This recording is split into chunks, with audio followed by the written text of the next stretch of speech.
Sir, ಮೂಡಾದಲ್ಲಿ ದೊಡ್ಡ ಮಟ್ಟದ ಹಗರಣ ಆಗಿದೆ, ಕೇವಲ ಅಧಿಕಾರಿಗಳ ವರ್ಗಾವಣೆ ಆಗಿದೆ, ತನಿಖೆ ಆಗ್ತಾ ಇಲ್ಲ ಅನ್ನೋ ಒಂದು ಆರೋಪ ಬರ್ತಾ ಇದೆ. ಇಲ್ಲ, ವರ್ಗಾವಣೆ ಅವರನ್ನು ಅಲ್ಲಿಂದ ಸ್ಥಳಾಂತರಿಸೋದು ಏನಕ್ಕೆ ಅಂದರೆ ಅವರು ಎವಿಡೆನ್ಸಸ್ ಏನಾರು ಇದ್ದರೆ ಅದನ್ನು ನಾಶ ಮಾಡ್ತಾರೆ ಅಂತೇಳಿ ಸಾಮಾನ್ಯ ಪ್ರಕ್ರಿಯೆ ಅದು.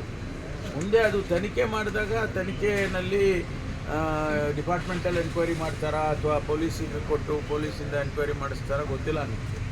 ಡಿಪಾರ್ಟ್ಮೆಂಟಲ್ ಎನ್ಕ್ವೈರಿ ಮಾಡಿ ಏನಾದರೂ ಅವರಿಗೆ ಸತ್ಯಾಂಶ ಕಂಡು ಬಂದರೆ ಅದರ ಹಿನ್ನೆಲೆಯಲ್ಲಿ ಅದನ್ನು ಪೊಲೀಸಿಗೆ ಕೊಡಬೇಕಾ ಬೇಡವಾ, ಕೇಸಸ್ ರಿಜಿಸ್ಟರ್ ಮಾಡಬೇಕಾ ಬೇಡವಾ, ಅದೆಲ್ಲ ಅವರು ತೀರ್ಮಾನ ಮಾಡ್ತಾರೆ ಡಿಪಾರ್ಟ್ಮೆಂಟಲ್ಲಿ. ಸಿದ್ದರಾಮಯ್ಯ ಪಾತ್ರ ಇದೆ. ಸುಮಾರು 5,000 ಕೋಟಿ ಹಗರಣ ಆಗಿದೆ ಅಂತ ವಿಶ್ವನಾಥ್ ಅವರು ಆರೋಪಿಸಿದ್ದಾರೆ. ಅವರು ಕೆಲವರು ಹೇಳಿದ್ದೆಲ್ಲ ಸತ್ಯ ಅಂತ ಅಂದ್ಕೊಳ್ಳೋಕ್ಕಾಗಲ್ಲ. ತನಿಖೆ ಮಾಡಿ ಅದರ ಬಗ್ಗೆ ವಿಚಾರಗಳು ಇನ್ನು ಬೆಳಕಿಗೆ ಬಂದ ಮೇಲೆ ಅದನ್ನು ಯೋಚನೆ ಮಾಡೋಣ.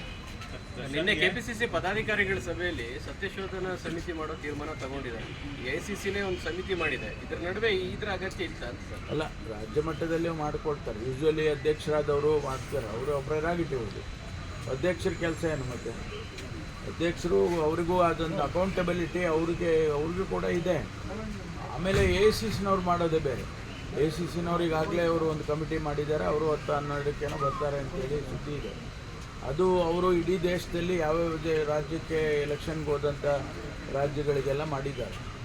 ಆದರೆ KPCC ಅಧ್ಯಕ್ಷರು ಅವ್ರದ್ದೇ ಆದ ರೀತಿಯಲ್ಲಿ ಒಂದು ಕಮಿಟಿಯನ್ನು ಮಾಡ್ತಾರೆ. ನಾನು ಮಾಡಿದ್ದೆ ಆ ರೀತಿ.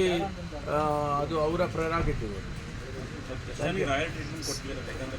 ನಡೀಲಿ, ನಾನು ನಾಳೆ ಹೇಳಿದ್ದೀನಿ, ಅವತ್ತೇ ಹೇಳಿಲ್ವಾ ನಿಮಗೆ? ಕೊಡಲ್ಲಪ್ಪ ಅಂತ ಕೊಡಲ್ಲ. ಅಲ್ಲಿ ಮಾಡೋ ನೀವು ಬನ್ನಿ, ನನ್ನ ಜೊತೆ ಕರ್ಕೊಂಡು ಹೋಗ್ತೀನಿ. ಬಂದ್ರೆ ನೀವು ಜೊತೆಲಿ ಕರ್ಕೊಂಡು. ಸರ್, ಇಲಾಖೆಗಳಲ್ಲಿ CCTV ಕ್ಯಾಮ್ರಾ ಯಾಕೆ ಫ್ಲೋರ್ ಮೇಲೆ ಇರಲ್ಲ?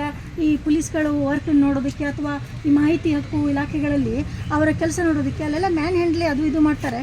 ಫ್ಲೋರ್ ಲೆವೆಲಲ್ಲಿ ಇರೋ ರಿಪೋರ್ಟೇ ಬೇರೆ, ಹೊರಗಡೆ ಈ ಅಧಿಕಾರಿಗಳಿಂದ ನಿಮ್ಮ ಕಡೆ ಬರೋ ರಿಪೋರ್ಟ್ ಬೇರೆ ಬೇರೆ ಬೇರೆ ಇದೆ.